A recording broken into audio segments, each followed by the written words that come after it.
Opo. Sige po. So, attorney, ito po, no, yung kliyente ho ninyo, nakausap ka ninyo 2 days ago pa, no? Ngayon po, hindi naman sa mga nakikinig ngayon sa atin, kasi alam nyo, Kumusta po mga ka-viral? Welcome back ulit sa aking YouTube channel. Panibagong update ngayon sa kinaroroonan ng suspended mayor ng Bamban Tarlac na si Mayor Alice Go.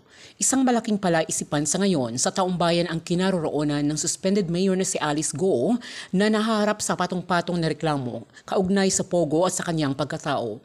Hindi kasi ito sumipot sa 2 beses na Senate hearing kung kaya iniutos na ni Senator Risa Hontiveros at Senator Win Gatchalian na i-cite in contempt na siya upang maaresto. Subalit tanong ngayon ng marami, paano siya maaaresto kung nakatakas nito dahil sa bagal ng pag-usad ng kanyang kaso?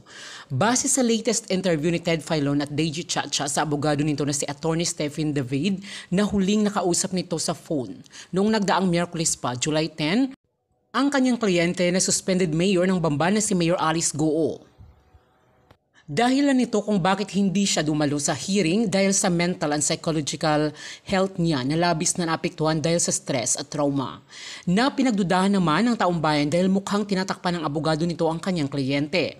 At kahapon nga July 11 ay nag-utos na ang AMLAC o Anti-Money Laundering Council na i-freeze na ang mga bank accounts at mga assets ng suspended mayor na umani ng reaksyon sa mga netizens dahil ayon sa marami ay maaring huli na ang pag-freeze ng kanyang mga accounts dahil baka na-withdraw na ito lahat.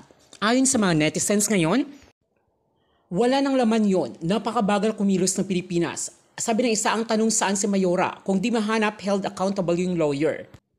Now lang, wala na yan. Sabi ng isa, finally that's how you do it. Bakit ngayon lang? Wala na-withdraw na yan. Na-advise na yan ng abogado na mag-withdraw. Ito ngayon ang ilan lamang sa mga reaksyon ng mga netizens kaugnay sa pag-freeze ng mga bank accounts ng suspended mayor ni si Mayor Alice Go. Ayon sa report ng AMLAC na mayroong 31 accounts si Mayor Alice Go at 5 pang accounts kasama ang kanyang mga co-depositors. 12 properties na nakapangalan sa kanya, 12 sasakyan at 1 helicopter. Nadiskubre din na noong 2020, kasabay ng pagpapatayo ng Pogo Building sa Bamban Tarlac, ay nag-issue ng cheque si Mayor Alice Go na nagkakahalaga ng 1.255 billion pesos.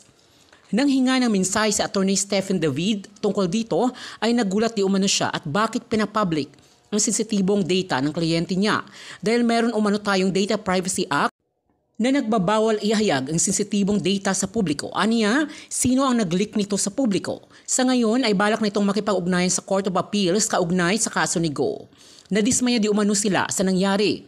Dagdag pa niya, meron umanong guidelines and proper procedures na sinusunod tungkol sa ginawa sa mga accounts at assets ni Go. Sa patuloy na pag-usad ng investigasyon sa kaso ni Alice Go, at si dinami-dami ng mga personalidad sa gobyerno na nadadawit sa ngayon ay hindi maiiwasan na maghihinala ang marami na sadyang pinapabagal ang investigasyon at baka mapupunta lang sa wala ito.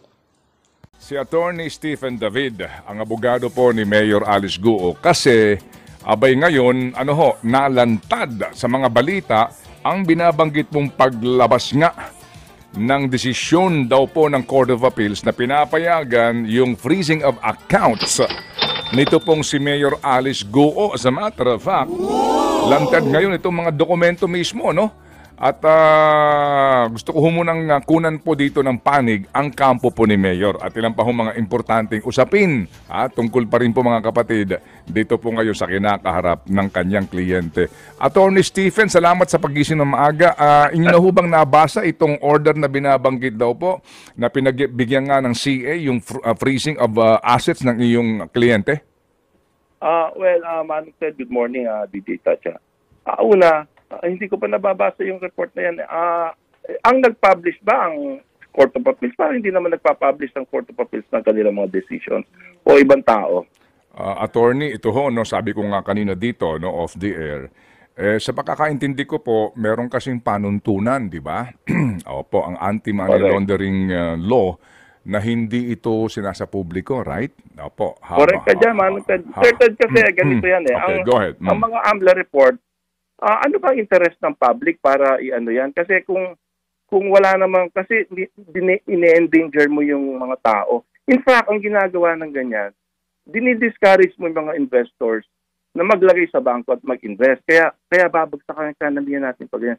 Sa totoo lang, ang dami nagko-consult sa akin ngayon. Paano nila i-withdraw yung kanilang mga investments? Kasi siyempre, hindi mo na maalam, bigla may tatama sa yung ganyan. Lumalabas sa media.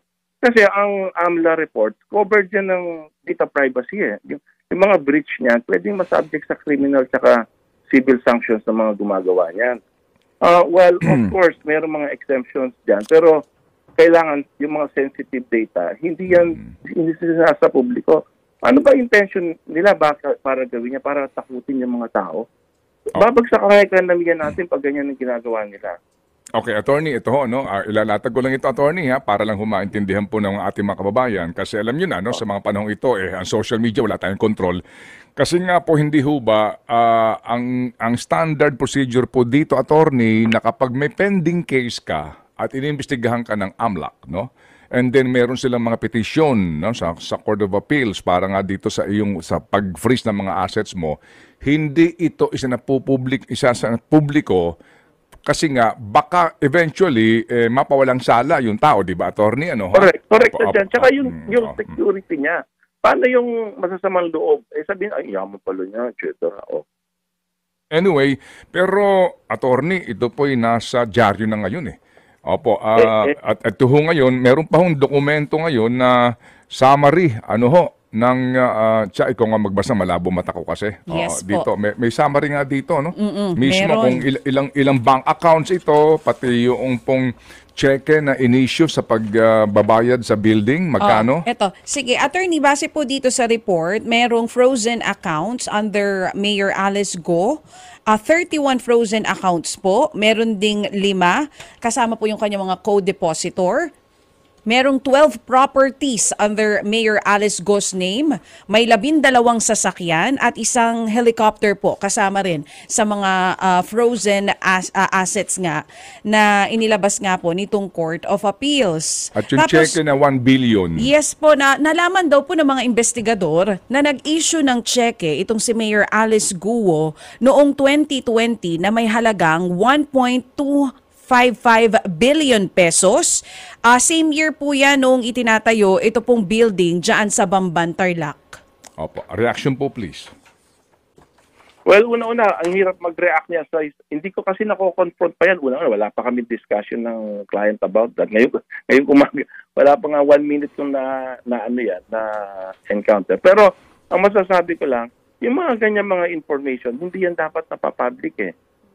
Dahil may violation ng breach eh. Paano kung may mag-isip ng hindi maganda sa ating mga kababayan laban sa kanya? Kaya nga pinoprotektahan tayo ng batas eh, yung Data Privacy Act. Pero kung may mga ganyang allegations ng Court of Appeals, siyempre, kailangan nating sagutin yan. Pero siyempre, bibigyan naman tayo ng pagkakataon para sagutin natin yan.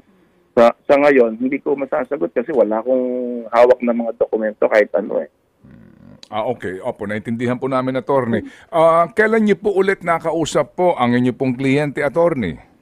Ano ba ngayon? Friday? Wednesday. Yun po ang kahapon po wala so far. Kahapon, medyo na-busy tayo kahapon Saturday. Hindi ako coordinate. Okay. Opo, pero dito ho ba sa procedure ho lamang nitong pag-iimbestiga ng Anti-Money Laundering Council, ano ho ba ito? Ito ho ba ay summary proceeding, meaning hindi na kayo kinakailangan pang konsultahin, sila lang ho dito ang mag-iimbestiga, no need for, yung iniimbestigahan to raise any legal proceedings para po sa pag-iimbestiga. Kaya po nangyari ito na ngayon, nasa mga pahayagan nga na AMLAC freezes GUO bank accounts and assets.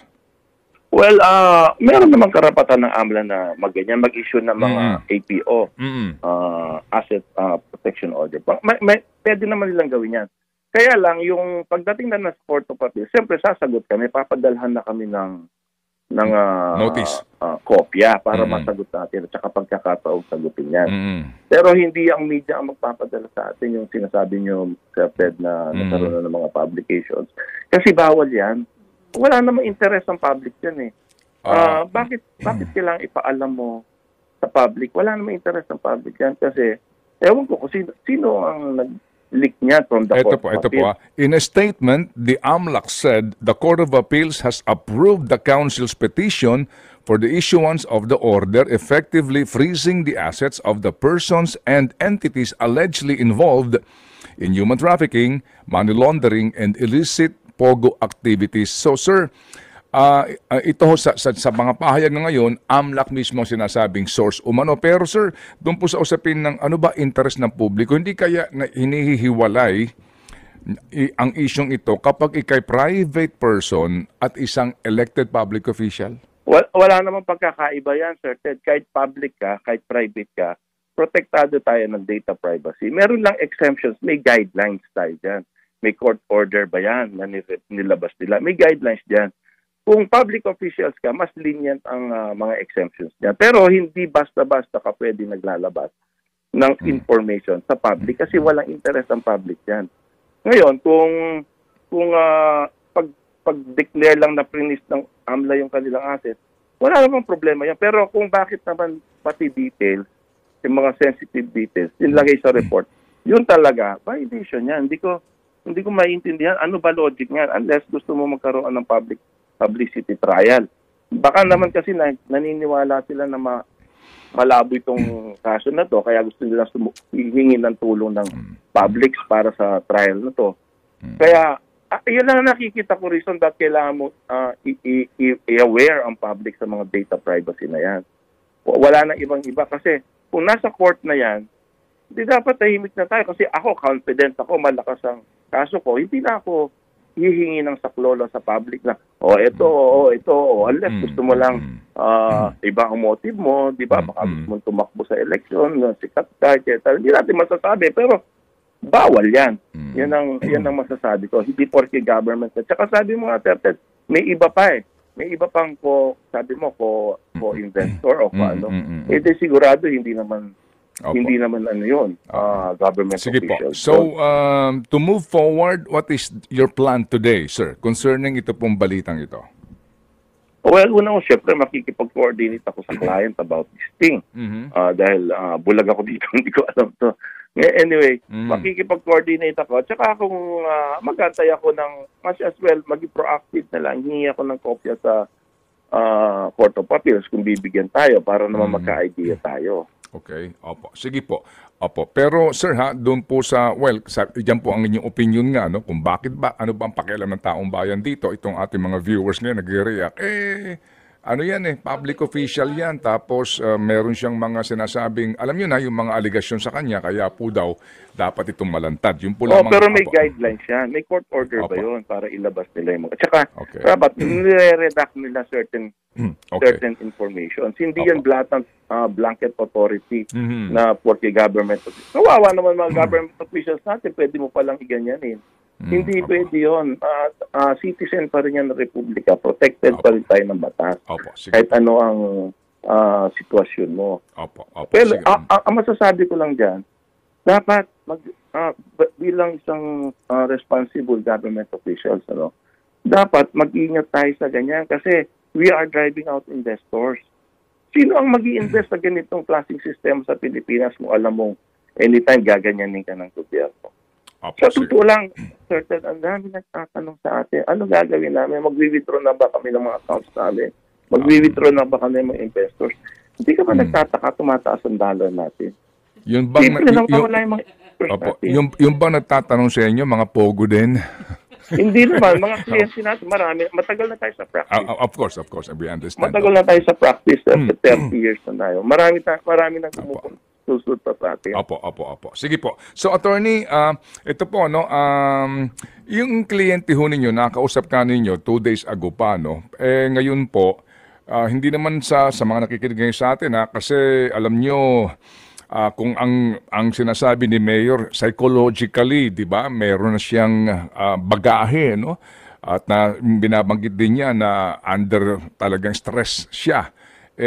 Minsan po kasi may mga pagkakataon, hindi ho natin may tatanggi na ang taong ipit na, ang tao pong para wala nang mapupuntahan, minsan may mga nangyayaring hindi maganda, di po ba? Sa mga ganun pong pagkakataon, ano ho ba ang balak ho ninyo dito? Maganda naman, Sir Ted, na tanong mo sa akin. Ang sabi ko sa kanya, Actually, nagko-contemplate siya na hindi maganda talaga. Pero sabi ko, hang on, kaya natin to, labanan natin to. Una-una, Alice, tawag ko Alice minsan Mayor. Una-una, Mayor, sabi ko sa kanya, wala ka naman pinatay na tao wala ka naman ninakaw, wala ka naman nagrabyado, wala ka naman sinaktan. Hindi ka naman nangurap, hindi ka pang-ambisyon nun. Alam mo, hang on, may awa sa iyong Panginoon Diyos. Lahat naman yan may solusyon. In due time, sasagutin ng Panginoon lahat yan. Bakit nangyayari sa iyo? Pagtiwala ka lang sa Kanya, hindi ka pababayaan ng Diyos. Kung ano man ang binabato sa iyo, labanan natin. Ako ang bahala sa legal. Leave everything to me pagdating sa legal. Pero leave everything to God pagdating sa personal na buhay. Okay. Pag pinag-usapan na po natin yung bagay na yan, medyo ako po'y titigil na muna dahil nga sa kanya-kanya po tayo sa paniniwala.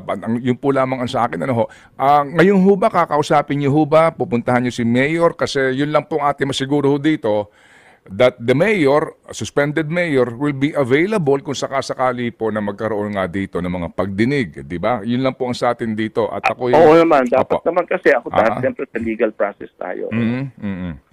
Okay, sige po. So, sa panghuli po, itong 1 billion na check yung kanyang in-issue, kailan ba siya naging mayor? Ito lang? First term niya ba ngayon?